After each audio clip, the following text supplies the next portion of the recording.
everyone, welcome back. Today I'm going to share one of my go-to looks, which includes my easiest wing liner. Now I'm sure that I did not invent this, but since I stumbled across this technique, I've been using it on the daily. It really takes the headache or the heartache out of wing liner. I've gone ahead and done my base and my brows. You guys have seen this all before. Straight onto the eyes, I'm taking my Too Faced Shadow Insurance, which is a good primer for normal to dry lids, I find. I'm really pushing that primer into the lash line so that my wing liner lasts all day. So I want this eye look to be quite defined but very clean. So I'm taking an eyeshadow that's a very similar shade to my natural skin tone, and I'm dusting that from lash line to brow. My eyelids are so red today and I have no idea why, but this shadow will neutralize any discoloration and conceal any veininess so that we have a blank canvas. This is perhaps my most used eyeshadow of all time. It's Rouge Chestnut Apalis.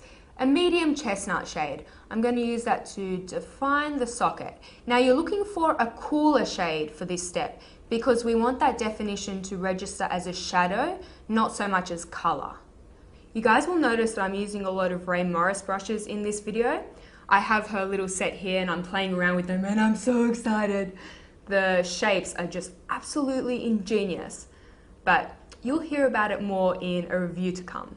We've got some good definition going on there. Next, I'm going to take a deeper grey and nestle that tighter into the crease with a smaller brush, just to get a really defined hollow socket.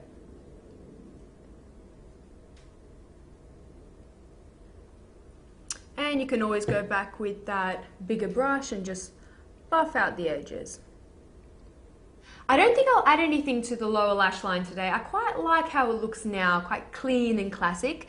I will add an inner corner highlight though, and my new favorite is the Transforming Pearl in the IT Cosmetics Naturally Pretty palette, which is kind of a pain because I lug out this palette every single day for that one shade.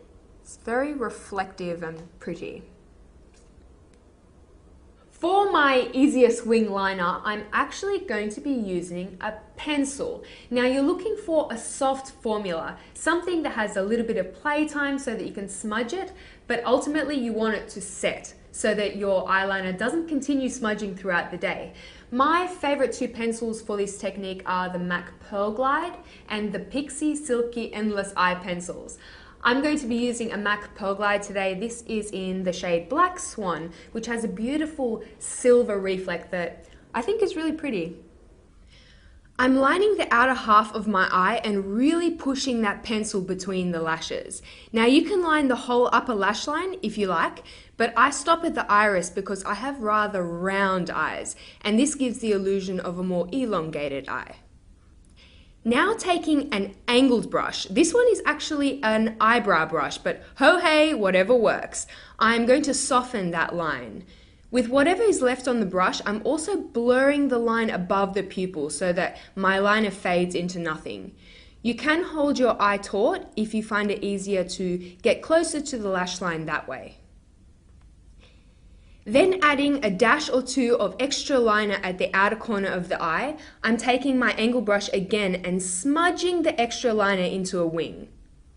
Now since this is a soft liner look, I've found that you don't need to achieve perfectly even wings.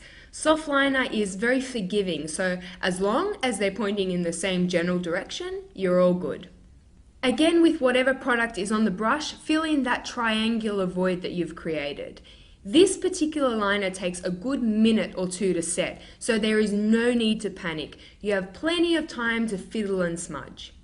I curl the lashes after I've created my wing because I find that curly lashes, they just get in the way with liner. And then using the same pencil, I'm tight lining the upper lash line to fill in any gaps of skin. This also makes the lash bed look much thicker. Finally, for the eyes, I'm applying some mascara and pulling the wand sideways towards my ears to mirror that wing and create a more almond-shaped eye. Here is the before and the after. Let's quickly finish off the rest of the face. Now you could go with a blush, but I'm going to go with a contour because, come on, it's me, I can't resist a cheekbone. This is Makeup Store Masai, which is a great ashy contour, and a new brush to me, the Ray Morris Flawless Shader, which is great for really defining underneath the cheekbones. I'm also going to take a touch of that contour just under the jawline because I had too much pasta in Italy. Okay, in terms of lip color, you could pair this eye with whatever lip color you desire. I think that you could put a red on this and it would be a really classic, understated evening look. But I wanted to show you my favorite lip combo of moments, my little makeup bag. It's a combination of two lip products.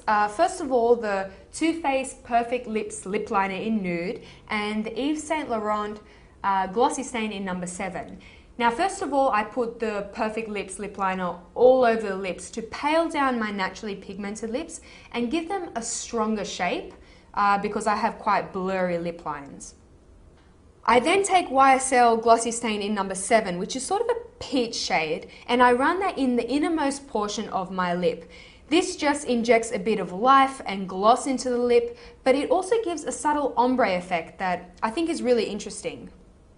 So here we have the final look. This is my go-to makeup for uni, but I think it would also be awesome for work or maybe for school if you're allowed to wear makeup. If you do end up trying this wing liner technique, then please report back. I would love to know how you go and if you also found it really easy.